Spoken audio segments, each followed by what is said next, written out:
जय श्री कृष्ण दोस्तों। एक महात्मा ने बताया, अगर मनुष्य कुत्ते को रोटी खिलाने का फायदा जान जाए तो कभी दुखी नहीं होगा। भगवान ने भी ऐसा विधान बनाया है कि सबसे पहली रोटी गौ माता की होती है और पिछली रोटी कुत्ते की होती है। कहानी के अंत में हम आपको कुत्ते को रोटी खिलाने के 8 ऐसे फायदे बताएंगे, जिसे आप समझ लेते हैं तो आपके घर में सदैव खुशी बनी रहेगी और कभी पैसे की कमी भी नहीं होगी। तो दोस्तों, चलिए आज की इस प्रेरणादायक और ज्ञानवर्धक कहानी को शुरू करते हैं। एक समय की बात है, एक गांव में मोहन नाम का एक लड़का रहता था। वह अपने जीवन में बहुत ही दुखी और परेशान रहता था। वह बस यही सोचता था कि मैंने पूर्व जन्म में ऐसा कौन सा पाप किया है जो आज मुझे ये सब भोगना पड़ रहा है। एक दिन उसे पता चलता है कि उसके गांव में ही थोड़ी दूर पर एक आश्रम में एक महात्मा रहते हैं। अगले दिन मोहन भी उस महात्मा से मिलने के लिए उनके आश्रम के लिए निकल पड़ा। वहां पहुंचकर मोहन ने देखा कि महात्मा अपने आश्रम में कुछ लोगों को उपदेश दे रहे थे। तभी मोहन ने महात्मा जी को प्रणाम किया और बोला, महात्मा जी, मेरे मन में एक प्रश्न कई दिनों से उठ रहा है। महात्मा जी ने कहा, बेटा, तुम्हारे मन में वह कौन सा प्रश्न है? मुझे निसंकोच होकर पूछो। तब मोहन ने कहा, गुरुदेव, क्या आप मुझे कुत्ते को रोटी खिलाने से क्या फायदा होता है, ये बता सकते हैं? तभी महात्मा ने कहा, मोहन, तुमने बहुत ही अच्छा और कल्याणकारी प्रश्न पूछा है, अतः इसका उत्तर मैं अब तुम्हें अवश्य दूंगा। अगर मनुष्य कुत्ते को रोटी खिलाने के ये 8 फायदे जान जाए तो वह कभी दुखी ही नहीं होगा, तथा जो भी मनुष्य इसके फायदे के बारे में जान जाए तो उसका जीवन धन्य भी हो जाता है। उसे जीवन में कभी दुखों का सामना नहीं करना पड़ता है। जो भी मनुष्य इस संसार में कुत्ते को एक रोटी का टुकड़ा खिलाता है, उसे 8 फायदे होते हैं और वह जीवन भर सुखी रहता है और मृत्यु के बाद उसे मोक्ष की प्राप्ति भी होती है। महात्मा ने कहा, अक्सर मनुष्य कई मौके पर कुत्ते का नाम लिया करते हैं। किसी को गाली देते समय मनुष्य की जुबान पर कुत्ते का नाम भी आता है। मनुष्य गाली आदमी को देता है, परंतु नाम कुत्ते का बदनाम होता है। क्या कुत्ते का जीवन इतना गया गुजरा है? महात्मा ने कहा, मोहन, मैं तुम्हें एक कहानी सुनाता हूँ, उसे ध्यान से सुनना, फिर तुम्हें सब पता चल जाएगा। एक समय की बात है, एक काले रंग का कुत्ता था। गांव के बच्चे उसे कालू कालू कहकर बुलाते थे।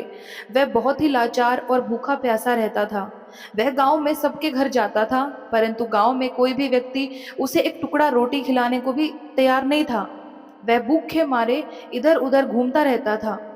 एक दिन वह कुत्ता गांव के बाहर एक नदी के किनारे एक ऋषि के आश्रम में पहुंच गया और ऋषि से कहने लगा, मुझे लगता है आप बहुत विद्वान और ज्ञानी हैं, इसलिए मैं भूखा प्यासा आपके पास आया हूँ। कृपया करके मुझे एक टुकड़ा रोटी का दे दीजिए, जिसे मैं खाकर अपनी भूख को शांत कर लूं। तब वह ऋषि कहते हैं, क्या तुम्हें गांव में किसी ने एक टुकड़ा रोटी भी नहीं दी, जिसे खाकर तुम अपनी भूख मिटा सकते? वह कुत्ता ऋषि से कहता है, आप मेरी बातों पर विश्वास नहीं करेंगे। तभी वह ऋषि कहते हैं, तुम बताओ, तुम्हारी बातों पर मैं अवश्य विश्वास करूंगा। तुम मुझे बहुत लाचार दिखाई पड़ते हो। तभी वह कुत्ता कहता है, ठीक है, मैं आपको अपनी बीती हुई बातें सुनाता हूँ। कुत्ता ऋषि से कहता है, हे मुनिवर, बाहर दुनिया के लोग हम पर रहम नहीं करते। हमारा कोई घर नहीं होता है और न ही कोई आश्रम होता है। कमाकर खाना हमें आता नहीं है और हमें वस्त्र भी पहनने का ज्ञान नहीं है। इसीलिए सर्दी, गर्मी और बरसात में हम ऐसे ही घूमते रहते हैं। हमें पढ़ना लिखना भी नहीं आता। आपकी तरह हमें अनुशासन भी नहीं आता। हमें आपकी तरह बोलना भी नहीं आता है। यह हमारा दुर्भाग्य ही समझिए। परंतु हमें आपकी तरह भूख भी लगती है और आपकी तरह हमें चोट भी लगती है और हमें दर्द भी होता है। हमें आपकी तरह रोना भी आता है। बस इन कामों में हम आपके साथ बराबरी ही करते हैं। इसलिए हम पर दया दिखाइए, हमें और कष्ट मत दीजिए। ईश्वर ने तो वैसे ही हमें कष्ट देकर भेजा है, ऊपर से आप लोग परेशान करते हैं। हम आपकी तरह मनुष्य नहीं हैं, हम पराधीन जीव हैं। जब हमारा जन्म हुआ उस समय में हमारे आंख कान बंद थे। मैं मन में सोच रहा था कि किसी बड़े घर में पैदा हुआ हूँ, लेकिन जब हमारी आंखें खुली तो मैंने देखा कि हमारी माँ, जिसे आप लोग कुतिया बोलते हैं, वह अपने 5 बच्चों को छाती से चिपकाकर एक राह के ढेर में पड़ी थी। हम 5 भाई थे, बाकी 4 भाई तो लाल और भूरे रंग के थे। मैं अकेला ही काले रंग का था। सबसे छोटा मैं ही था। इसीलिए कमज़ोर था। मेरी माँ हम लोगों के पास कम ही आती थी, क्योंकि उसे भी अपने भोजन की व्यवस्था करनी पड़ती थी। यदि वह ना खाती तो हमें दूध कहाँ से पिलाती। उस एक माँ पर हम 5 भाई थे। कभी भोजन मिलता था, कभी नहीं मिलता था, लेकिन वह हमेशा हम पांचों भाइयों का बड़ा ही ख्याल रखती थी। आखिर वह हमारी माँ थी। वह रात भर जाग कर गांव की रखवाली करती थी। किसी की मजाल नहीं थी कि कोई अनजान आदमी बुरी नीयत से गांव की तरफ झांक भी ले। दूसरे गांव के कुत्ते भी हमारी माँ के डर से गांव में नहीं आते थे। गांव के किसी किसान के खेत में कोई जानवर खड़ी फसल खाने नहीं आते थे, और आते भी थे तो हमारी माँ उसे दौड़कर भगा देती थी। गांव वालों के लिए उतना सब करने के बाद भी कोई मनुष्य तो हमारी माँ को भोजन तक भी नहीं देता था। भोजन के लिए हमारी माँ मजबूर होकर छीना झपटी करती थी। कई बार तो लोग उसे लाठी डंडों से पीटकर भगा देते थे। बेचारी उस दिन भूखी प्यासी रहकर पेट की आग से जलती रहती थी। फिर वह कुत्ता महात्मा जी से कहता है, आखिर भूख तो हमें आपकी तरह ही लगती है। ऊपर से उसे अपने 5 बच्चों की चिंता भी लगी रहती थी। आखिर वो माँ जो थी, भूख उसे चैन से बैठने नहीं देती थी, और गांव वालों का भी उसे देखकर हृदय पसीजता नहीं था। उसे बेबस होकर उन लोगों के घरों में चोरी से घुसना पड़ता था, और खाने की कोई चीज मिल जाती तो उसे खाकर अपने पेट की आग वो बुझा लेती थी। कई बार लोग उसे खाने की वस्तु ले जाते हुए देखते तो लाठी डंडे लेकर उसके पीछे पड़ जाते थे। कुछ निर्दय लोग तो कई बार उसे घर के अंदर बंद करके पीटते थे, हमारी माँ का बुरा हाल कर देते थे। फिर वह कुत्ता ऋषि से कहता है, मुनिवर, हमारी माँ ने क्या बिगाड़ा था। उसने सिर्फ अपने पेट के लिए भोजन ही तो चुराया था। चोरी करने का हमें कोई शौक नहीं है, और पापी पेट हमें यह सब करने के लिए मजबूर कर देता है। एक दिन की बात है, बड़ी जोरदार बरसात हुई। ओले पड़े हुए थे, ठंडी हवा चल रही थी। उस ठंड में ठिठुर कर हमारे तीनों भाई मर गए, और उस दिन हमारी माँ बहुत रोई थी। लेकिन मनुष्य हमारी पीड़ा को नहीं समझे, क्योंकि उसके बच्चे थोड़े ही मरे थे। वह कुत्ता कहता है कि अब हम सिर्फ 2 भाई रह गए हैं। हमारी माँ हम दोनों की अच्छे से देखभाल करने लगी। फिर एक दिन उसी गांव के घर पर दावत चल रही थी, और अनेक प्रकार की मिठाइयाँ भी बन रही थी। ठाकुर साहब के घर काफी मेहमान आए हुए थे। हमारी माँ कुछ खाने की तलाश में बार बार उधर जाती, लेकिन लोग उसे दुत्कार कर भगा देते थे। किसी को उस पर इतना भी तरस नहीं आया कि एक रोटी उस बेचारी को खाने के लिए फेंक दें। एक रोटी से उनका क्या बिगड़ जाता। मेरी माँ बार बार जाती और वहीं खड़ी खड़ी देखती रहती थी। ठाकुर साहब के आंगन में दावत खाने का सिलसिला चालू हुआ। भोजन परोसा जाने लगा। मेरी माँ भी वहीं जाकर पूंछ हिलाने लगी। खाना परोसने वाला व्यक्ति जब किसी काम से भीतर गया तो मेरी माँ रोटी लेने के लिए चल पड़ी। फिर दूसरे आदमी ने मेरी माँ को जाते हुए देख लिया, तो चारों ओर से लोग चिल्ला चिल्लाकर उसकी तरफ भागे। मेरी माँ उनकी चीख सुनकर घबरा गई। 2-3 आदमी लाठी लेकर उसके पीछे दौड़े। मेरी माँ वहां से घबराकर भागने लगी, परंतु उसे वहां से निकलने का कोई रास्ता नहीं मिला, क्योंकि सामने से लोग लाठी डंडे लेकर आ रहे थे। तभी मेरी माँ वहां पर जो लोग भोजन कर रहे थे उनको लांग कर निकल गई। महात्मा ने कहा, आगे वह कुत्ता कहता है, मेरी माँ अपने निकलने पर इतना हैरान नहीं थी जितनी कि उन लोगों को देखकर हुई थी जो वहां पर दावत खा रहे थे। वह सब उठकर खड़े हो गए। उन्होंने भोजन करना छोड़ दिया और कहने लगे कि इस जानवर के कारण भोजन भ्रष्ट हो गया है। सब एक दूसरे से विचार विमर्श कर रहे थे कि अब क्या किया जाए, खाना तो सब खराब हो गया है। फिर ठाकुर साहब फूट फूट कर रोने लगे। कुछ लोग तो यह भी कह रहे थे कि भाई, इस जानवर के लागने से भोजन खराब कैसे हो गया। उसने खाने में या खाने की थाली में मुंह थोड़ी ना मारा है, सिर्फ ऊपर से ही तो लांग कर गई है। फिर दूसरे लोग कहने लगे, शहरों में तो लोग कुत्ते को पालकर घर के बिस्तर में भी सुलाते हैं और खिलाते पिलाते भी हैं, तो इसमें कोई बुरी बात तो नहीं है। अगर वह खाने को लांग कर गई है तो खाना खराब थोड़ी हुआ है। लेकिन उनमें से कुछ लोग बड़े घरों से ताल्लुक रखते थे। उन्होंने एक भी नहीं चलने दी। वह कह रहे थे कि भोजन तो भ्रष्ट हो गया है, यह हमारे खाने लायक नहीं है। आखिरकार उनकी बात मानी गई। अब तो वह सारा भोजन गरीबों में बांट दिया गया। उस दिन तो मेरी माँ को भी खूब भरपेट खाना मिला था। ऐसा सुख उसने जीवन में कभी नहीं पाया था, लेकिन वह सब सुख उसके लिए बड़ी मुसीबत बन गया। वह भोजन लेकर वहां आराम से लेटी ही थी, उतने में ही ठाकुर डंडा लेकर वहां पहुंचा और उसने बुरी तरह से मेरी माँ को पीटा। उसे भागने का भी कोई अवसर नहीं मिल पाया। डंडों की जोर से वह बुरी तरह चिल्लाने लगी। माँ का विलाप सुनकर पत्थर भी पसीज जाता है, पर उस हृदय को तो उस पर जरा सी भी दया नहीं आई। वह उसे कठोरता पूर्वक पीटते रहे। माँ की आवाज पूरे गांव में सुनाई दे रही थी। तब कुछ लोग आए और उसे समझाते हुए बोले, ठाकुर साहब जाने दो, भूख में तो आदमी की भी बुद्धि भ्रष्ट हो जाती है। यह तो एक जानवर है, इसे अच्छे बुरे का क्या ज्ञान। अब इसे मारकर आपको क्या मिलेगा, जो होना था सो हो गया।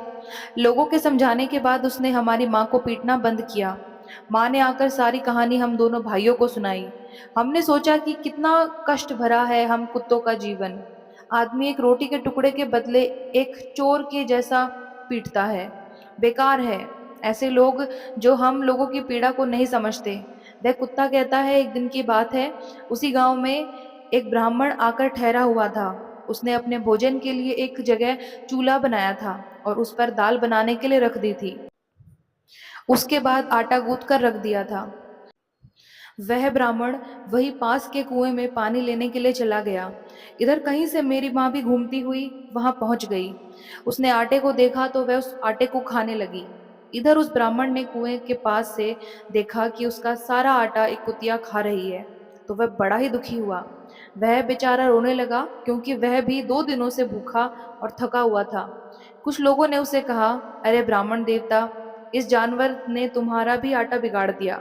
कल तो उसने ठाकुर साहब की पूरी रसोई को बिगाड़ दिया था।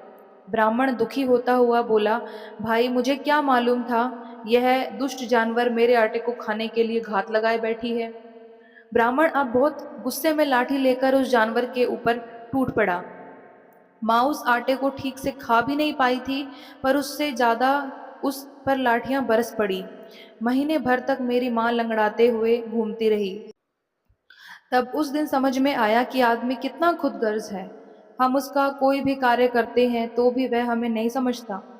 आगे वह कुत्ता कहता है, हमारी कमी यह है कि हम उन्हीं मतलबी इंसानों के अधीन रहना चाहते हैं जो हमें कष्ट देते हैं। जो हमें प्यार से खिलाता है हम उसके कितने काम आते हैं, यह नहीं पता क्या उन्हें। उनके घर की रखवाली तो करते ही हैं, साथ ही साथ और भी बहुत सारे लाभ हैं हमारे, जिन्हें मनुष्य नहीं जानता। महात्मा ने कहा, यदि मनुष्य कुत्ते को रोटी खिलाने के फायदे जान जाए तो अपने जीवन में होने वाले नुकसान से बच सकता है। आज मैं आपको बताऊंगा कुत्ते को रोटी खिलाने के 8 फायदे। मनुष्य को पता नहीं है कि जब भी घर में रोटी बनाई जाती है तो सबसे पहली रोटी गाय माता की होती है और पिछली रोटी कुत्ते की होती है। महात्मा ने कहा, ऐसा ही विधान भगवान ने बनाया था, लेकिन भगवान के बनाए उस विधान को भूलकर मनुष्य अगली और पिछली रोटी स्वयं ही खा जाता है।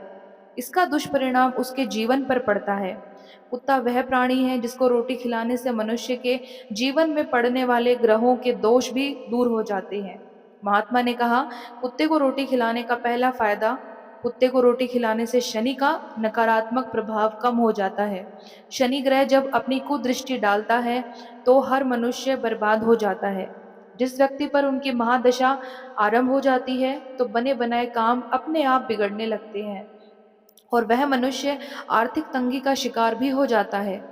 उस स्थिति में व्यक्ति यदि कुत्ते को रोटी खिलाता है तो उस पर शनि का दुष्परिणाम बहुत ही कम हो जाता है। कुत्ते को रोटी खिलाने का दूसरा फायदा, कुत्ते को रोटी खिलाने से भाग्य आपके पक्ष में हो जाता है। आपके घर के अंदर नकारात्मक शक्ति नष्ट हो जाती है। कुत्ते को रोटी खिलाने का तीसरा फायदा, कुत्ते को रोटी खिलाने से माता लक्ष्मी प्रसन्न हो जाती है और आपके घर में धन दौलत की कमी कभी नहीं होती। कुत्ते को रोटी खिलाने का चौथा फायदा, कुत्ते को रोटी खिलाने से आपके ऊपर कर्ज नहीं चढ़ता और जो पहले से आप कर्जदार हैं उससे भी आपको मुक्ति मिल जाती है। कुत्ते को सुबह शाम भोजन देने से आपका व्यापार बहुत अच्छे से चलता है। कुत्ते को रोटी खिलाने का छठा फायदा, कुत्ते को रोटी देने से आपकी आयु में वृद्धि होती है और अटका हुआ धन वापस मिल जाता है। सातवां फायदा, कुत्ते को रोटी देने से हमेशा आपका स्वास्थ्य अच्छा बना रहता है और मानसिक रूप से आप मजबूत रहते हैं। आपका मन हमेशा ऊर्जावान रहता है। अच्छे विचार आपके मन में आने लगते हैं। 8वां फायदा, कुत्ते को रोटी खिलाने से भगवान प्रसन्न रहते हैं, क्योंकि भगवान को समस्त जीवों की चिंता रहती है और जो समस्त जीवों पर दया दिखाता है, भगवान भी उस मनुष्य से हमेशा प्रसन्न रहते हैं। भगवान की कृपा सदैव उस परिवार पर बनी रहती है। आपने बड़े बुजुर्गों से सुना होगा, वह कहते हैं कि जब कुत्ता रोता है तो अपशगुन होता है, कोई संकट आता है या किसी की मृत्यु होती है। इसीलिए कुत्ते को कभी रुलाना भी नहीं चाहिए। इस प्रकार से महात्मा ने कुत्ते को रोटी खिलाने के 8 फायदे बताए और जो भी मनुष्य कुत्ते को रोटी खिलाता है तो उसे इन 8 फायदों का फल प्राप्त होता है। तो दोस्तों, आपने आज के वीडियो से क्या सीखा और दोस्तों आपको ये कहानी कैसी लगी? कृपया कमेंट करके ज़रूर बताएं। वीडियो पसंद आया हो तो लाइक करें और अपने दोस्तों के साथ शेयर करें। कमेंट बॉक्स में जय श्री कृष्ण लिखना ना भूलें और ऐसी ही और आध्यात्मिक वीडियोस के लिए हमारे चैनल को सब्सक्राइब कर लें। धन्यवाद। राधे राधे।